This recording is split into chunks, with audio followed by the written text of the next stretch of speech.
요즘 신종 코로나 바이러스 때문에 온 세계가 난리법석입니다.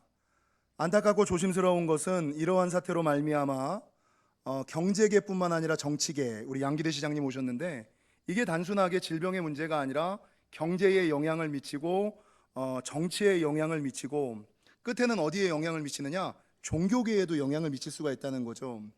여러분, 제가 조심하는 것은, 우려하는 것은 무엇이냐?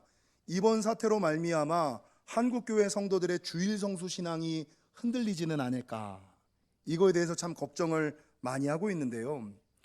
여러분, 왜 이 신종 코로나 바이러스가 중국에 퍼졌을까? 중국에서 퍼졌을까? 여러 가지 이유가 있겠습니다만, 신앙적인 이유로 어떤 선교사님의 말씀, 중국 선교사님의 말씀을 조금 인용하자면, 여러분, 작년이 아니죠. 시진핑이 집권하고 난 이후부터 공산당이 기독교를 박해하기 시작했죠.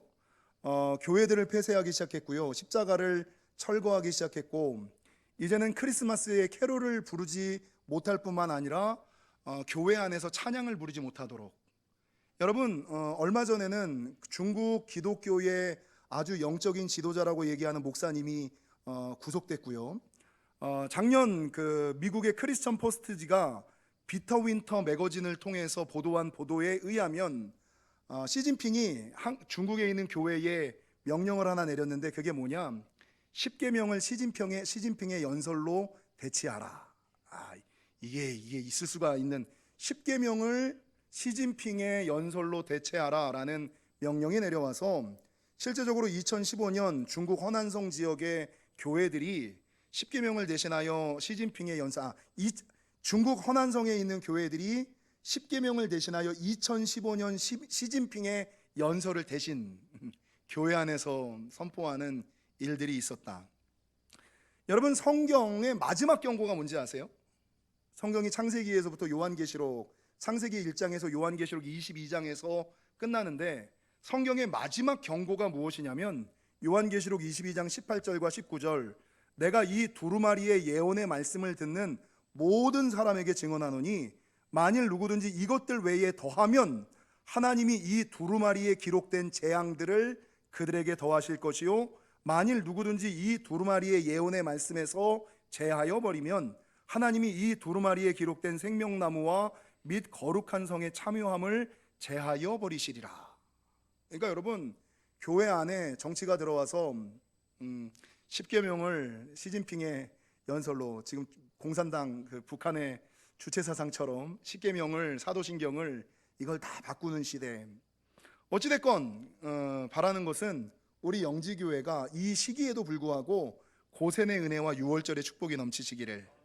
여러분, 고센의 은혜와 유월절의 축복이 뭐예요? 고센 땅, 이스라엘 백성들이 흉년을 만나 애굽에 내려갔죠. 근데 애굽에 내려가서 종살이를 하는데, 그 종살이하는 400년 동안에 하나님께서 한 땅을 지정하여 이스라엘 백성들로 하여금 살게 하시고, 그들이 고센 땅에 살 때에 부족함 없이 모자람 없이 살 뿐만 아니라 그들이 애굽에서 나올 때 하나님께서 이집트에 10가지 재앙을 바라시잖아요. 우박도 내리시고 개구리도 내리시고 메뚜기도 내리시고, 이 10가지 재앙이 애굽 세상에 내려질 때에 성경에 보면 이 고센 땅에는 내려지지 아니하였더라. 그래서 여러분, 창세기 8장 22절에 보니까 그날에 나는 내 백성이 거주하는 고센 땅을 구별하여 그 곳에는 파리가 없게 하리니. 여러분, 이 말씀이 얼마나 위로가 되는지. 그날에 나는 내 백성이 거주하는 영지교회를 구별하여 그 곳에는 코로나가 없게 하리니 이로 말미암아 이 땅에서 내가 여호와인 줄을 내가 알 것이라. 여러분, 출애굽기 9장 6절, 이튿날에 여호와께서 이 일을 행하시니 애굽의 모든 가축은 죽었으나 이스라엘 자손의 가축은 하나도 죽지 아니한지라. 여러분, 이 위기의 시대에, 이 재앙의 시대에, 이 전염병의 시대에 여러분, 하나님의 사람, 하나님의 땅에 거하심으로 말미암아 고센은 하나님이 구별한 땅, 하나님이 지키시는 땅. 여러분, 유월절이 뭐예요? 그 애굽에 내렸던 10가지 재앙의 마지막이 하나님께서 장자를 치시는 거였어요. 근데 우리 하나님은 결코 경고 없이 심판하지 아니하시고, 경고할 때 피할 길을 주시고 경고 후에 회복의 길을 열어주신다. 그런데 그 재앙을 막을 수 있는 방법이 뭐였습니까? 어린 양을 잡아서 그 피를 집안 문설주와 임방에 뿌리고 바르는 것 아닙니까? 그럴 때 어떻게 됐어요? 세상에 있는 모든 사람들의 장자는 죽임을 당했지만 이 어린 양의 피가 뿌려진 곳은 죽음의 천사가 넘어갔다, 돌아갔다. 그래서 패스오버, 유월절을 지키는 것 아닙니까? 여러분이 영지교회 등록하고 나시면 제가 꼭 가서 신방을 하죠. 신방을 하고 나서 신방이 끝날 때 기도하고, 신방이 끝나고 나서 문 앞에 교패를 달아드려요. 이 교패에 뭐라고 쓰여 있는지 아세요? 하나님이 지키시는 가정. 여러분, 제가 기도할 때 어떻게 기도합니까? 하나님, 이 가정에 내 모퉁이와 좌우설주에 그리스도의 보혈을 뿌려주시고 발라주셔서 세상의 환난, 풍파, 걱정, 근심, 염려가 더러울지라도 하나님 그리스도의 보혈로 말미암아 비껴가게 하시고, 떠나가게 하시고, 쓰러지게 하시고, 없어지게 하시고, 사라지게 하여 주옵소서. 그래서 여러분, 제가 신방을 가서 맨날 기도하는 게, 하나님 이 가정이 고센의 은혜와 유월절의 축복이 있게 하여 주셔서 세상 경제가 어떠하든지 간에 뭐 부동산 절벽, 인구 침체, 경제 불황 이것과는 관계없이 하나님이 지키시고 돌보시는 가정 되게 하시고 영혼 되게 하여 주시옵소서. 성경에서 제가 가장 좋아하는 말씀이 시편 91편의 말씀이에요. 여러분, 시편 91편을 한번 찾아보실까요? 시편 91편 구약성경 870면, 구약성경 870면 시편 91편에 보니까 지존자의 은밀한 곳에 거주하며 전능자의 그늘 아래에 사는 자요. 이게 뭐냐면 하나님을 인정하고 믿음으로 사는 자, 교회 안에 사는 자에게 하나님이 어떤 은혜와 축복을 주시느냐. 하나님을 인정하고 믿음 안에서, 신앙 안에서, 교회 안에서 살아가는 자에게 하나님이 어떤 축복을 주시느냐. 3절 같이 한번 읽겠습니다. 시작. 이는 그가 너를 새 사냥꾼의 올무에서와 심한 전염병에서 건지실 것이미로다. 아멘. 이때 아멘을 크게 하셔야지 돼요. 여러분, 조금 더 넘어가서 5절과 6절과 7절은 뭐라고 증거하느냐. 너는 밤에 찾아오는 공포와 낮에 날아드는 화살과 어두울 때 퍼지는 전염병과 밝을 때 닥쳐오는 재앙을 두려워하지 아니하리로다. 1000명이 내 왼쪽에서 10,000명이 내 오른쪽에서 엎드러지나 이 재앙이 내게 가까이 하지 못하리로다. 말하는 것은 이 위기의 시대에도 하나님께서 지키시고 돌보심으로 말미암아 우리 가운데 고센의 은혜, 유월절의 축복이 넘쳐서 여러분, 어떤 상황 가운데도 영향받지 않고 오히려 평안하고 오히려 강건하고 오히려 형통한 삶을 살아가시는 저와 여러분이 되시기를 주님의 이름으로 간절히 축원합니다.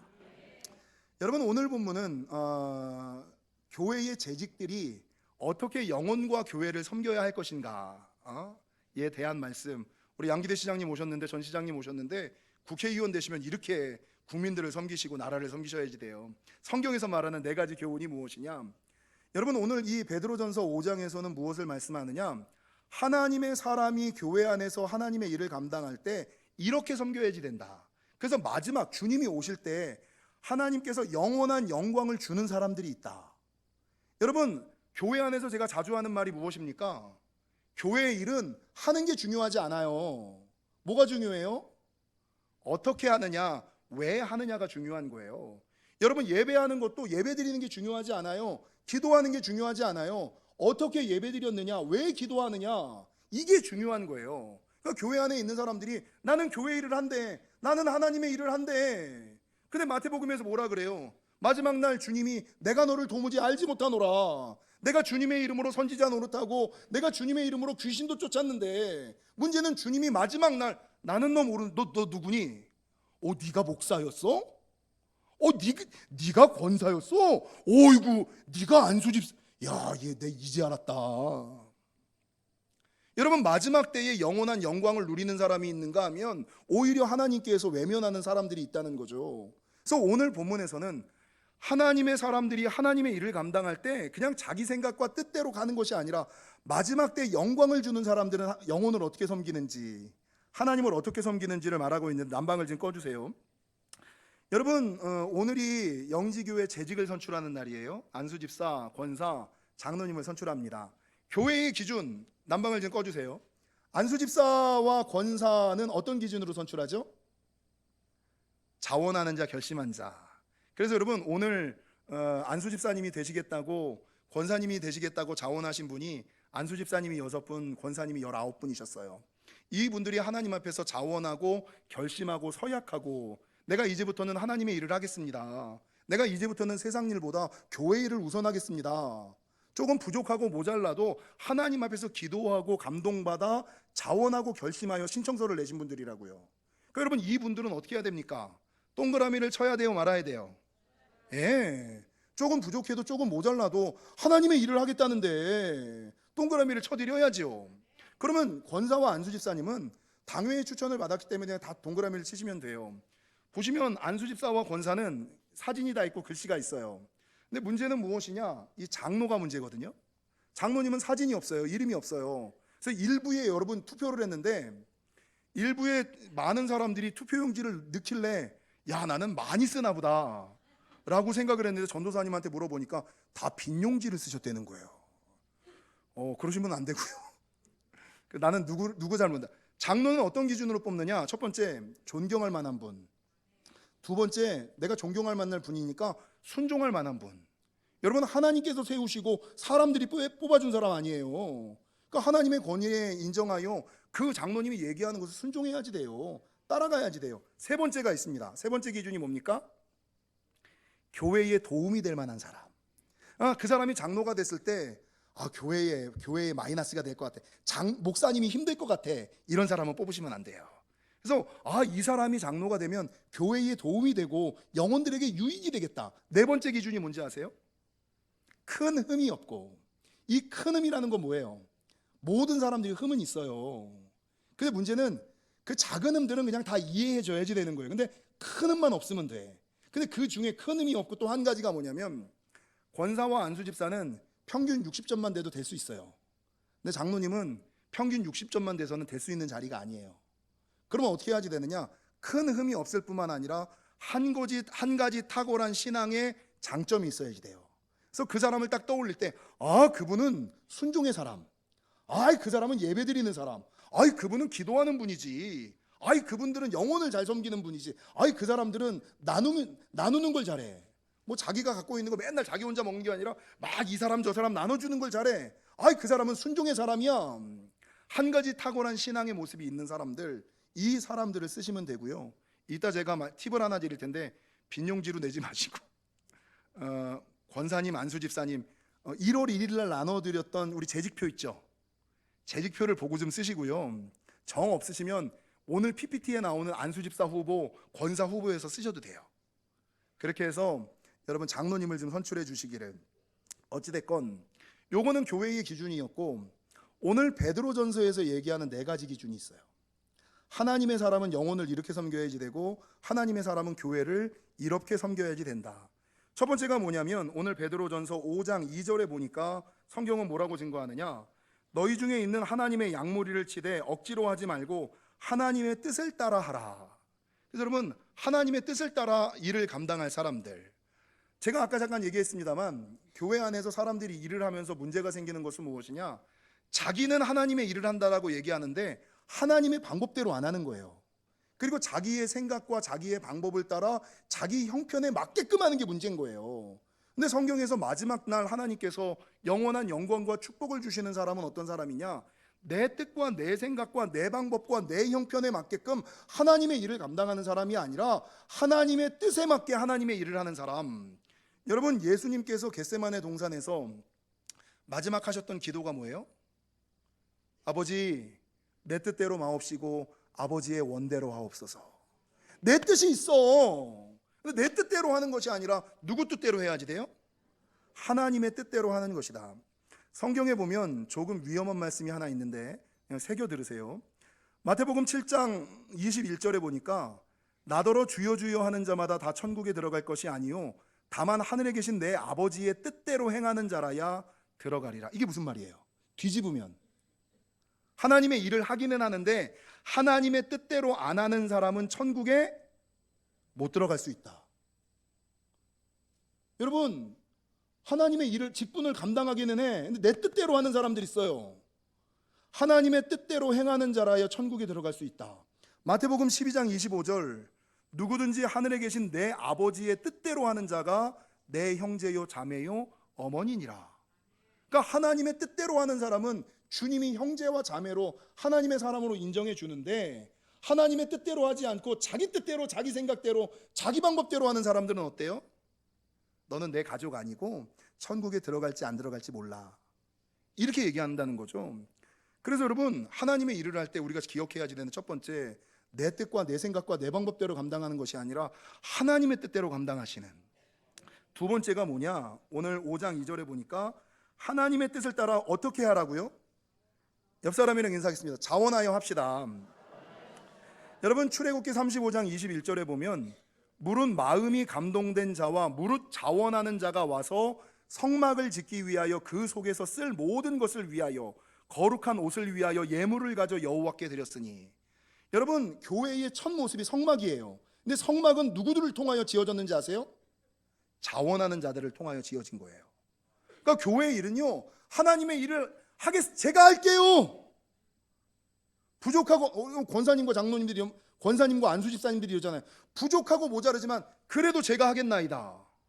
이런 사람들을 통해서 교회가 세워지는 거예요. 세상에서 능력 있는 사람, 세상에서 성공한 사람들, 잘난 사람, 많이 배운 사람들을 통하여 하나님의 교회가 세워지는 것이 아니라 하나님의 교회는 자원하는 사람.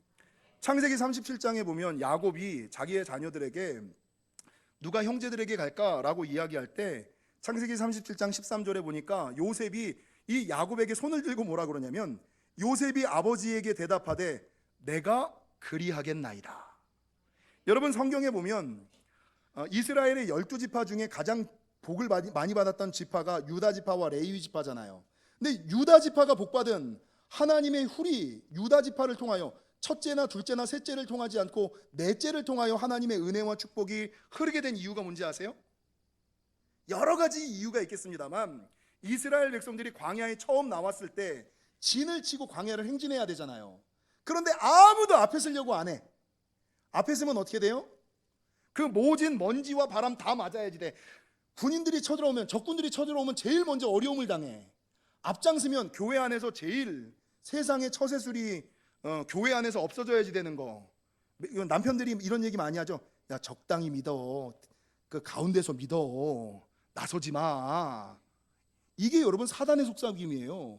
유다 지파가 복받을 수 있었던 비결은 자기 앞에 첫째도 있고 둘째도 있고 셋째도 있었지만 하나님의 일이기 때문에 아무도 감당하지 않지만, 그럼에도 불구하고 힘들고 어렵지만 맨 앞에 나섰을 때 제가 하겠나이다. 그 자원하는 심령 때문에 하나님의 은혜와 축복은 유다 지파를 통하여 흐른 거예요. 그래서 여러분, 교회 안에서는요, 대충 눈치 보다가 중간에 슬쩍 껴서 있는 듯 없는 듯, 이게 제일 나쁜 거예요. 이게 라오디게아 교회 같은 신앙이에요. 이건 차지도 않고 덥지도 않고 복도 못 받고 저주도 안 받고, 이게 참 애매한 신앙. 하나님이 원하시는 신앙은 뭐예요? 그 옛날 요셉처럼 제가 하겠나이다. 유다 지파의 축복을 받는. 그래서 여러분, 시편 51편에 다윗은 뭐라고 증거하고 있냐면, 하나님이여 내 속에 정한 마음을 창조하시고 내 안에 정직한 영을 새롭게 하소서. 나를 주 앞에서 쫓아내지 마시며 주의 성령을 내게서 거두지 마옵소서. 주의 구원의 즐거움을 내게 회복시켜 주시고 자원하는 심령을 주사 나를 붙드소서. 교회 안에서 굳건하려면 어떻게 해야 돼요? 자원하는 신앙이 되어야지 된다. 첫 번째, 하나님의 뜻대로 일하라. 두 번째, 자원하며 일하라. 2절의 하반절에 또 다른 말이 있죠. 하나님의 뜻을 따라 자원함으로 하며 더러운 이득을 위하여 하지 말고 어떻게 하라고요? 옆 사람에 인사하겠습니다. 기꺼이 합시다. 여러분, 교회 안에서 직분자들에게 많이 말해야지 하는 사람들이 있어요. 제가 이제 성도들에게 신앙생활 하다 보면 말하지 않아도 아는 사람들이 있는가 하면요, 말해야 아는 사람이 있어요. 그래도 말해서 들으면 그나마 다행이야. 말해서 들으면 안 들으니까 그다음 어떻게 해요? 계속 말하고 자주 말하고 강하게 말하죠. 그러다가 이 말로 해서 안 되면 어떻게 돼요? 이 때려서 우리 하나님의 방법. 여러분, 말하기 전에 듣는 신앙이 되어야지 돼요. 그러니까 하나님의 일을 해야 되는데 기꺼이, 이 기꺼이라는 단어를 국어사전에서 찾아보면 당연히 받아들이다, 기쁘게 받아들이다 이런 얘기예요. 그러니까 교회 안에서 목회자가 어떤 일을 시킬 때 집사님 이 일 좀 해주세요. 그럼 왜 목사님 나밖에 없어요? 이렇게 반응하는 사람들이 있어요. 근데 여러분, 제가 집사님들한테는 부탁을 하는데 안수 집사님, 권사님들한테는 부탁을 안 해요. 집사님 이것 좀 하세요. 거의 명령 비슷하게 해요. 왜 그런지 아세요? 이제 여러분이 안수 집사가 되고 여러분이 권사가 되면 그 다음부터 목사가 조금 무례해질 거야. 왜 그럴까요? 집사님까지는 목회자가 부탁해야 되는 거예요. 근데 안수 집사가 되고 권사가 되면 교회를 함께 짊어지고 나가는 목회자와 같은 동역자가 되는 거예요. 그 직원이 되는 거예요, 직원. 그러니까 안수 집사한테까지 집사님 이거 하시죠? 이렇게 부탁하면 나는 안수 집사감이 아니었구나 이렇게 생각하시면 되는 거예요. 여러분, 안수 집사에게는 이유 설명하고 뭐 이거 막 풀어가지고 얘기하지 않아요. 집사님 이거 하시죠? 권사님 이거 하시죠? 이렇게 얘기하는 거예요. 그래서 안수 집사와 권사는 교회의 직원이기 때문에 바라는 것은 여러분, 교회에서 어떤 일을 할 때 무슨 일을 시키면 그냥 마지못해서 억지로 투덜투덜 하면서 하는 것이 아니라 당연하게, 제가 자주 말씀드렸던 예화 아시죠? 저희 어머님 교회에서는 여신도들이 설거지하면서 그런 얘기를 해요. 나 오늘 주방 봉사했어. 그럼 우리 어머님이 혼을 내요. 왜 혼을 내는지 아세요? 너 친정에 가서 설거지하는 거 봉사라고 얘기하냐? 이렇게 얘기하세요. 여러분, 친정에 여러분의 집에 가서 설거지하는 거 봉사한 거예요? 여러분, 교회가 누구 집이에요? 내 집이죠, 내 집. 그럼 내 집 내가 설거지하는 게 봉사예요? 여신도들, 봉사예요? 당연히 하는 거예요? 당연히 하는 거죠. 교회 와서 난 차량 봉사했어. 나는 식당 봉사했어. 나는 무슨 봉사해? 이건 여러분, 기꺼이 하는 신앙이 아직 아니라는 거예요. 내 집이면 내가 당연히 하는 거예요. 그래서 하나님의 교회 마지막 때 주님께 칭찬받는 신앙은 하나님의 뜻을 따라 하는 신앙, 뭡니까? 두 번째, 자원함으로 하는 신앙, 세 번째, 기꺼이 하는 신앙, 마지막 네 번째가 뭔지 아세요? 오늘 보면 3절, 맡은 자들에게 주장하는 자세를 하지 말고 양무리의 본이 되어야지 한다. 오늘 본문 베드로의 마지막 권면도 마찬가지고 디모데전서 4장 11절 이하 사도 바울의 마지막 권면도 동일해요. 디모데전서 4장 11절 이하를 살펴보면 너는 이것들을 명하고 가르치라. 누구든지 내 연소함을 업신여기지 못하게 하고 오직 말과 행실과 사랑과 믿음과 정절에 있어서 믿는 자의 본이 되라. 그래서 여러분, 교회의 지도자들은요, 누군가에게 일을 시키는 사람이 아니라 어떻게 해야 돼요? 스스로 먼저 하는 사람이에요. 본을 보여주는 사람. 가끔 요즘에 이제 오늘 재직이니까 지난번에 우리 전성동 목사님께서 설교하셨던 내용 중에 주어진 권위와 획득된 권위라는 얘기를 하신 적이 있어요. 그게 뭡니까? 여러분, 목사도요, 진짜 목사 있고 가짜 목사 있거든요. 장로도 진짜 장로 있고 가짜 장로 있어요. 권사도 진짜 장로 있고 가짜 권사 있고, 안수집사도 진짜 안수집사 있고 가짜 안수집사 있어요. 뭘로 나뉘어져요? 내가 투표로 의해서 안수집사가 딱 되면 안수집사가 된 거죠. 그건 여러분 주어진 권위예요. 그런데 사람들이 안수집사임에도 불구하고 그 집사 가짜야, 그 목사 가짜야, 그 집사 진짜야, 이렇게 얘기하는 거 뭘 얘기하는 거예요? 내가 안수집사로 안수를 받지 않아서 그렇게 얘기하는 거예요? 아니죠. 안수집사답게 살지 않을 때 그 권위는 언제 획득되어져요? 목사가 진짜 목사, 여러분, 진짜 목사와 가짜 목사를 구분하는 가장 중요한 최고의 기준이 뭔지 아세요? 어떤 목사가 좋은 목사예요? 제가 맨날 얘기하지만 사람들이 생각하는 그 좋은 목사의 기준은 뭔지 알아요? 그 사람이 좋은지 안 좋은지를 판단하는 기준이 뭔지 아세요? 사람들은 내가 아는 사람, 내가 친한 사람, 나를 인정해주는 사람이 좋은 목사라고 생각해. 그게 좋은 목사의 기준이에요, 여러분? 여러분이 안다고, 여러분이랑 친하다고, 여러분을 칭찬해준다고 그 목사가 좋은 목사예요? 저는 그렇게 목사 좋다 그래가지고 교제해봐서 좋은 목사 별로 본 적 없어요. 그건 좋은 목사의 기준이 전혀 아니에요. 그건 자기 기준이에요. 나랑 친한 목사, 내가 아는 목사, 나 인정해주는 목사, 그 목사가 좋은 목사. 그게 무슨 좋은 목사예요? 그건 목사지 그냥. 여러분, 그 목사가 진짜 목사냐, 진짜 나쁜 목사냐를 구분하는 기준이 뭐예요? 설교를 잘하느냐? 아니죠. 설교한 대로 사느냐 안 사느냐죠. 하나님의 말씀대로 사느냐 안 사느냐. 그래서 여러분, 주어진 권위는 될 때 얻어지는 거예요. 그런데 획득된 권위는 그 목사 진짜야, 그 권사 진짜야 라는 말은 살 때 주어지는 거예요. 살 때. 될 때가 아니라 살 때 주어지는 것임을 기억하시고, 바라는 것은 여러분, 오늘 권사와 안수집사님, 장로님들을 선출할 텐데 바라는 것은 마지막 때 주님 오시는 그날 영원한 영광에 들어가는 사람은 하나님의 뜻을 따라 자원함으로 기꺼이 모든 사람들의 본이 되는 신앙임을 기억하시고 오늘 뽑히는 분들이 그런 사람이 되시기를, 그리고 나도 준비되어서 하나님의 큰 일꾼이 되는 저와 여러분이 되시기를 주님의 이름으로 간절히 축원합니다.